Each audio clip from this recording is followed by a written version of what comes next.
লাইলাতুল কদর শব্দটা তিনবার সূরা কদরের মধ্যে রয়েছে,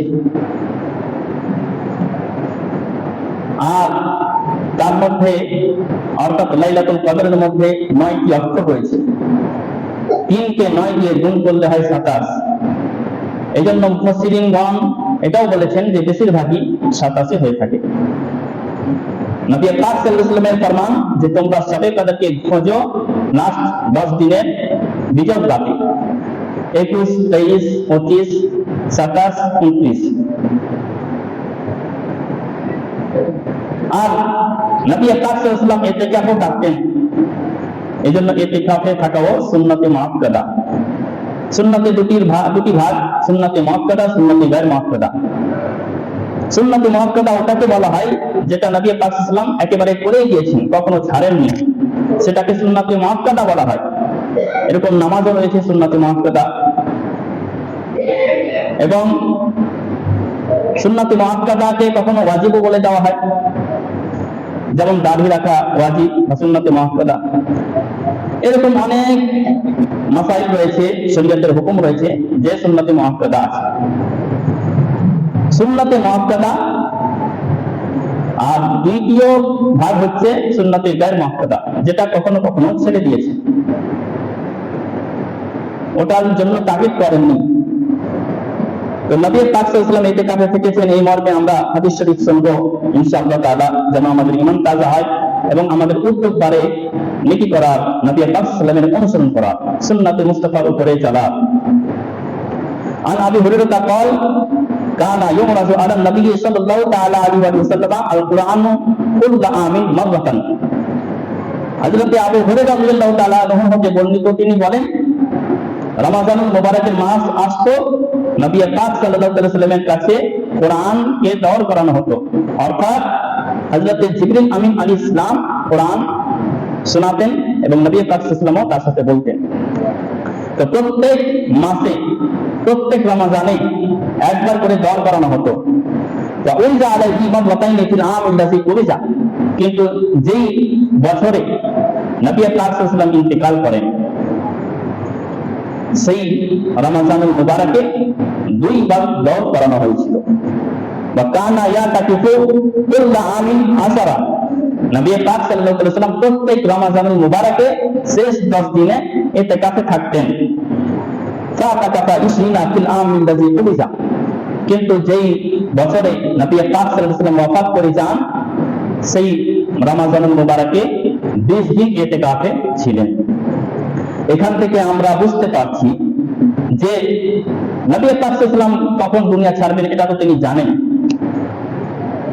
আর তার আমলকে দেখে আমাদেরকে শিক্ষা এইভাবে অর্জন করা উচিত যে যখন শেষ মর্ম আসে, মানুষের আয়ু যতটা বাড়ছে, বয়স যতটা বাড়ছে, ততটাই তার দুনিয়াবী দিন কমে যাচ্ছে। এই জন্য তাকে সতর্ক হওয়া উচিত এবং বেশি বেশি করে নেকি করা উচিত। আর এটা মনে করা উচিত যে এই রমজানুল মুবারক সামনে আবার রমজানুল মুবারক আমি নাও পেতে পারি, এটা কেউ গ্যারান্টি দিয়ে বলতে পারবে না। তো আমরা পেয়েছি আল্লাহ তাআলার মেহেরবানি। মুআজ্জাজ আরো হাদিসে তা শুনি, আনহা قالت, হযরত আয়েশা সিদ্দিকা রাদিয়াল্লাহু তাআলা আনহা হতে বর্ণিত, সুন্নাতু আলাল মুতাকিফি আল্লা ইয়াউদা মারিসান। আবার ইতিকাফে যে থাকা হয় তার খুব সংক্ষেপে মাসাইল ইনশাআল্লাহ আমরা আলোচনা করব। হাদিসের মধ্যে বলা হচ্ছে নবী পাক সাল্লাল্লাহু আলাইহি ওয়াসাল্লাম ইতিকাফে থাকতেন এবং ইতিকাফে কি সুন্নাত, তিনি হযরত আয়েশা রাদিয়াল্লাহু তাআলা আনহা বলছেন, আর-সুন্নাতু আলাল মুতাকিফ, যিনি ইতিকাফে থাকবেন, ইতিকাফ মুতাকিফের জন্য সুন্নাত হচ্ছে এটা, আল্লাহ ইয়াউদা মারিসান, যে কোনো বিমারিকে দেখতে যেতে পারবে না। তবে যদি মনে তার আশা থাকে যে আমি যদি ইতিকাফে না থাকতাম তাহলে দেখতে যেতাম, তাহলে ও বসে বসেই তার সওয়াব পেয়ে যাবে। বলুন সুবহানাল্লাহ। নিয়ত করলে, নিয়তের বড় গুণ রয়েছে, নিয়তের বড়ই গুণ রয়েছে। ওয়ালা ইয়াশহাদু জানাজাতান, এবং মুতাকিফ জানাজাতেও যাবে না। তবে নিয়ত যদি থাকে যে আমি যদি ইতিকাফে না থাকতাম তাহলে জানাজাতে যেতাম, তাহলে সেখানে বসেই জানাজার সওয়াব পেয়ে গেল। সুবহানাল্লাহ। ওয়ালা ইয়ামাসুল মারাতা, এবং মহিলা নিজের স্ত্রীকে স্পর্শ করবে না। ওয়ালা ইউবাশিরুহা, তাকে স্পর্শ করবে না। ওয়ালা ইয়াখরুজু লিহাজাতিন ইল্লা বিমা লা বুদ্দা মিনহু, এবং কোন দরকারে বেরোতে পারবে না তবে যেটা খুবই জরুরি। ওয়ালা ইতিকাফা ইল্লা বিসাওমি, এবং ইতিকাফ হয় না কিন্তু রোজার দ্বারা, রোজার সাথে। ওয়ালা ইতিকাফা ইল্লা ফি মসজিদিন জামি, এবং ইতিকাফ হয় না কিন্তু মসজিদে জামাআত ওয়ালি মসজিদ, যেখানে জামাত হয়ে থাকে। এবার আমরা ইতিকাফ সম্পর্কে জানি। ইতিকাফে থাকা হয় কিসের জন্য? ইতিকাফ বাবে ইফতিয়ালের মাসদার, যেখানে মাত্রা রয়েছে আইন কাফ ফা আতফুন, যার অর্থ হচ্ছে থেমে থাকা। মসজিদের মধ্যে আল্লাহর জন্য, আল্লাহকে খুশি করার জন্য, রাজি করার উদ্দেশ্যে থেমে থাকাকে ইতিকাফ বলা হয়। তার মাসাইল কি? যে সেখানেও ইবাদত করবে, এবং যেটা খুব জরুরি, যেমন গোসল করতে গেলে যদি মসজিদ থেকে বাইরে যেতে হয়, এখন তো আল্লাহর মেহেরবানিতে প্রত্যেক মসজিদে এই গোসলের ব্যবস্থা করা হয়, ওযুর ব্যবস্থা করা হয়, কিন্তু আগে তো এরকম ছিল না। আগে হয়তো 4টি মসজিদ ছিল, উপরে ছাদও থাকতো না। তো সেই মসজিদে যখন ইতিকাফ থাকা হতো, তাহলে মসজিদ থেকে বের হওয়া তখন অনুমতি ছিল। কিসের জন্য? গোসলের ফরজ গোসল হয়ে গেছে এমনও না। গোসল যদি ফরজ হয়ে থাকে, বা পায়খানা, বাথরুম ইত্যাদি, যেটা খুবই হাজাতে তাবি, হাজাতে শরঈ, খুব প্রয়োজনে অনুমতি রয়েছে। তো খানায় মসজিদ এখন আছে, যেখানে গোসলখানা এবং বাথরুম পায়খানা তৈরি হয়ে থাকে মসজিদের কাছে, সেখানে যেতে পারে। বিনা দরকারেও যদি সেখানে চলে যায়, তবুও ইতিকাফ ভঙ্গ হবে না। তবে অযথা বিনা দরকারে যাওয়াটা মামনু, না যাওয়াটাই উত্তম, কারণ সে তো আল্লাহর জন্য ইতিকাফ রেখেছে। এবার হাজাতে তাবি হলো যে বাথরুম যাওয়া। হাজাতে শরঈ কি? হাজাতে শরঈ হচ্ছে যে যদি ওয়াক্তিয়া মসজিদে ইতিকাফে আছে, মুতাকিফ রয়েছে, বা এমন কোন মসজিদে রয়েছে যেখানে জুমা হয় না, তো সে জুমার জন্য জামে মসজিদ যেতে পারবে। ওয়াক্তিয়া মসজিদে যদি ইতিকাফ বসে, মুতাকিফ থাকে, তাহলে সে জুমার জন্য যেতে পারবে। তবে তার নিয়ম হচ্ছে যে এতটা আগে যাবে যে সুন্নাত পড়ার সময়টা পায়, এসে সুন্নাত পড়বে, খুতবা হবে, নামাজ হবে, আবার সুন্নাত পড়ে সে চলে যাবে, মানে বেশিক্ষণ টাইম নিয়ে আসবে না। এটা হচ্ছে নিয়ম। তবে জুমার জন্য যাওয়া তার জন্য জায়েজ রয়েছে। হাদিসে তাদের মধ্যে আরো কি রয়েছে? অনেক আব্বাসী, হযরত আব্দুল্লাহ ইবনে আব্বাস রাদিয়াল্লাহু তাআলা আনহু হতে বর্ণিত, আন্না রাসূলুল্লাহ সাল্লাল্লাহু তাআলা আলাইহি ওয়াসাল্লাম বলেন, যে নবী পাক সাল্লাল্লাহু আলাইহি ওয়াসাল্লাম ইরশাদ করেন, ফিল মুতাকিফি, ইতিকাফে যে থাকবে মুতাকিফের জন্য, ওয়া ইয়াতাকিফু যুনুবা ওয়া ইউহসালু মিনাল হাসানাতি কা'আমিল হাসানাতি কুল্লিহা, অর্থাৎ যে ইতিকাফে থাকে সে গুনাহ থেকে বেঁচে থাকে। কারণ আমরা কথা বলি মানুষের সাথে, তো কথা বলতে বলতেই অমুক ব্যক্তিটি খুবই খারাপ, তার ব্যবহার খারাপ, অমুক হয়েছিল, এরকম যখন গল্প হয়ে যায় তখন বিপদ হয়ে যায়, কারো আবার চুগলি হয়ে যায়, কখনো মিথ্যা বেরিয়ে যায়। এই জীবনের দ্বারা কতই না গুনাহ হয়, কিন্তু ইতিকাফে থাকার সময় যদি আল্লাহ তাআলার মসজিদে, ঘরে ইতিকাফ থাকা হয়, তাহলে এই গুনাহগুলি থেকে বেঁচে থাকে। ওয়ালাহু মিনাল হাসানাতি কা'আমিল হাসানাতি কুল্লিহা, এবং ইতিকাফ না থাকা অবস্থায় যে নেকিগুলি করতো বাইরে থেকে, সেগুলিরও যদি নিয়ত থাকে, তাহলে সেটারও সে ইতিকাফ অবস্থায় সওয়াব পেতে থাকবে। আবার ইতিকাফে করবে কি? ইতিকাফে এই মনে করে চুপ থাকা, যে চুপ থাকলে সওয়াব রয়েছে, চুপ থাকলে নেকি রয়েছে, এটা হচ্ছে মাকরুহের তাহরিমি, যেটা হারামের কাছাকাছি। আর এই নিয়তে চুপ থাকা যে কোনো ভাষা খারাপ না হয়ে যায়, বা কোনো কথা, অযথা কথা না বলি, তাহলে চুপ থাকা উত্তম। তো চুপ থাকবে না কিসের জন্য? যে অযথা যদি কোনো শুধু নেকির উদ্দেশ্যে চুপ থাকা, এটা মানা। তবে কি করবে? তেলাওয়াতে কোরআন করবে, তাসবিহ তাহলিল করবে, দুরূদ শরীফ পাঠ করবে, নাত শরীফ পাঠ করবে, এবং দ্বীনি কিতাব পড়বে। কোনো মসলা যদি জানে, কাউকে বলতে পারবে, কেউ যদি তাকে জিজ্ঞাসা করে সেটাও বলতে পারবে, বা তার জানা না থাকে কাউকে জিজ্ঞাসা করবে জানার জন্য, সেটাও করতে পারবে। মানে দুনিয়াবি কথা বলবে না। এমনি তো দুনিয়াবি কথা সাধারণ অবস্থায় মোভা কথাও নেকিকে খেয়ে নেয়।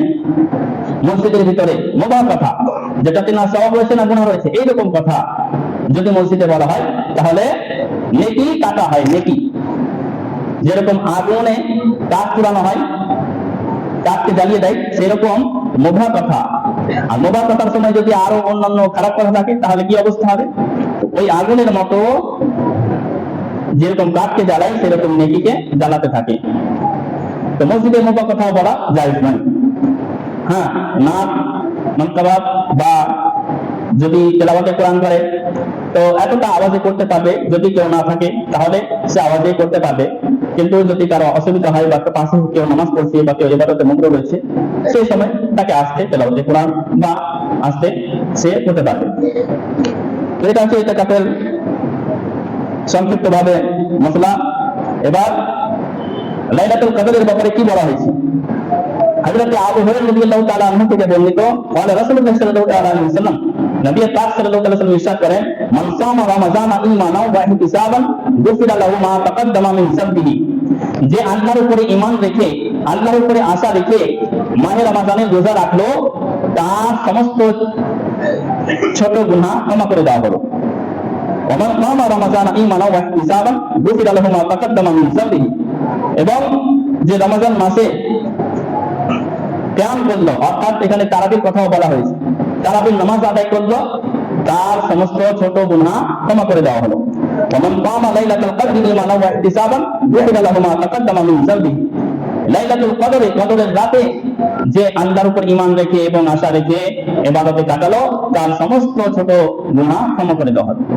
যেখানে সমস্ত গুনাহের কথা বলা হবে সেখানে ছোট গুনাহই মুরাদ হয়। তবে হ্যাঁ, যদি সে কবিরা গুনাহ থেকেও, ছোট বড় সকল গুনাহ থেকে তওবা ও ইস্তেগফার করে, দিল থেকে তওবা করে, এমন ভাবে তওবা করে যে সেটা কখনো মনে নিয়ে আসে না, তাহলে তার ছোট বড় সমস্ত গুনাহ ক্ষমা করে দেওয়া হবে। তবে হ্যাঁ, যদি নামাজ বাকি আছে তো নামাজ কিন্তু পড়তে হবে। অমনি কাজা লাইলাতুল কদর সামনে আসছে, নফল নামাজ আদায় করবেন। আর যদি কারো নামাজ বাকি রয়েছে, কারো 1 বছর 2 বছর 5 বছর, কারো 20 বছরের আছে, কেউ বুড়া বয়স্ক হয়ে গেল কিন্তু নামাজে এখনো সে নামাজ থেকে দূরে রয়েছে, তার হয়তো 40 বছরও হয়ে যেতে পারে, তো এরকম অমনি কাজা অনেক রয়েছে। এই নামাজগুলি কিন্তু শুধু তওবা করলে মাফ হবে না, বরং সেটা আদায় করতে হবে। এবার 40 বছরের নামাজ কেমন করে আদায় করবে? সে যদি আজকে তওবা করে নামাজ ধরলো, আর নামাজ যে উমরি কাজা হয়েছে সেটাও দিন বা দিন নিয়ত করে নিল যে আমার যতটা 40 বছরের বা 10 বছরের নামাজ কাজা রয়েছে সেটাও আমি আদায় করবো। তো কন্টিনিউ নামাজ পড়ছে এবং উমরি কাজাও করছে, আর এমন তো অবস্থায় তার ইন্তেকাল হয়ে যায়, তো আল্লাহর কাছে আশা রয়েছে তার সমস্ত গুনাহ এবার ক্ষমা করে দিতে পারে, কারণ সে নিয়ত করে নিয়েছে সমস্ত নামাজ আদায় করা। এটা হচ্ছে লাইলাতুল কদরের ফজিলত। হযরত আয়েশা রাদিয়াল্লাহু তাআলা আনহা থেকে রিওয়ায়াত, বলেন, ইয়া রাসূলুল্লাহ, আরাইতা ইন আলিমতু আইয়ু লাইলাতিন লাইলাতুল কদর মা আকুলু ফিহা। হযরত আয়েশা সিদ্দিকা রাদিয়াল্লাহু তাআলা জিজ্ঞাসা করছেন, ইয়া রাসূলুল্লাহ, আমি যদি জানি যে আজকে লাইলাতুল কদরের রাত, তাহলে কি করব? বলা, কুলি আল্লাহুম্মা ইন্নাকা আফুউন তুহিব্বুল আফওয়া ফাআফু আন্নি। নবী পাক বলেন যে তুমি এইভাবে দোয়া করবে যে, হে আল্লাহ, তুমি মেহেরবান এবং দয়াকে পছন্দ করো, আজকে আমাকে ক্ষমা করে দাও, নিশ্চয় তুমি ক্ষমাকারী, ক্ষমা করনেওয়ালা। ইন্নাকা আফুউন তুহিব্বুল আফওয়া ফাআফু আন্নি। এই দোয়াটা শবে কদরের রাতে বলা সুন্নাত, কারণ এটা নবী পাক সাল্লাল্লাহু আলাইহি ওয়াসাল্লাম শিখাচ্ছেন হযরত আয়েশা সিদ্দিকা রাদিয়াল্লাহু তাআলা আনহাকে। তো এই হচ্ছে আমাদের শবে কদরের রাত জাগার যে কি করব আমরা। তো উমরি কাজা যারা আছে উমরি কাজা করবেন, নফল নামাজ পড়বেন ইনশাআল্লাহ। যেরকম ভাবে আমরা শবে কদরে, শবে বরাতে জিকির করে থাকি, ইনশাআল্লাহ সেই রাতেও চেষ্টা করব জিকির করার, আলোচনা করার এবং নেকিতে কাটাবার। আজ থেকে নিয়ত করে নিন যে ইনশাআল্লাহ শবে কদর, লাইলাতুল কদর যেন আমরা ইবাদতে কাটাতে পারি, বরং ইনশাআল্লাহ তাআলা। মুআজ্জাজ, তো রমজানুল মুবারক, আজকে জুমাতুল ওয়াদা অর্থাৎ আল ওয়াদা জুমা। তবে যদি 29-এ চাঁদ না হয় বরং 30 পূর্ণ হয়, কারণ 30 রমজানের দিন হচ্ছে জুমার দিন, তো সেই দিন যদি আবার রোজা থাকতে হয় তাহলে কিন্তু সেটা আল ওয়াদা জুমা বলে গণ্য করা হবে। তবে এরকম স্বাভাবিকভাবে যেহেতু 29-এ ইসলামিক হিসাবে মাস 29 দিনের হয়, 30 দিনের হয়। অনেকে বলে যে পূর্ণ হলো না, এরকম যে বলে এটা নয়, বরং মাস 29 দিনের হয় আর 30 দিনের হয়। ইংরেজি দেখবেন তো 28 দিনেরও 1 মাস, 29 দিনেরও 1 মাস, 32 দিনেও 1 মাস, এটা ইংরেজি হিসাবে। কিন্তু আরবি হিসাবে আপনার 29 নহলে 30, তো 29-30। তো যদি মাহে রমজান মুবারক এটা 29 দিনের হয়, তাহলে আজকে আমরা শেষ জুমা পেলাম। আর যদি আল্লাহ তাআলার মেহেরবানি হয়ে গেল, তাহলে আল্লাহ তাআলার মেহেরবানিতে যদি আমরা আরেকটা জুমা পেয়ে যাই, তাহলে এটা আমাদের সৌভাগ্য। এটা আমাদেরকে মনে করতে হবে আরো একটা অফার পেয়ে গেলাম। তো অবশ্যই তওবা ও ইস্তিগফার করে এই মাহে রমজানকে বিদায় দিন এবং আগামীতে নিজের জীবনের খেয়াল রাখুন যে সবকিছু করছি, দুনিয়াতে আমরা বেঁচে আছি, ব্যবস্থা করছি, কিন্তু কবরের জন্য ব্যবস্থা করুন, হাসরের জন্য ব্যবস্থা করুন। আল্লাহ তাআলা আমাদের সকলকে বোঝার তৌফিক দান করেন। সকল বলুন আমিন সুম্মা আমিন। ওয়া মা আলাইনা ইল্লাল বালাগ। আসসালামু আলাইকুম ওয়া রাহমাতুল্লাহ।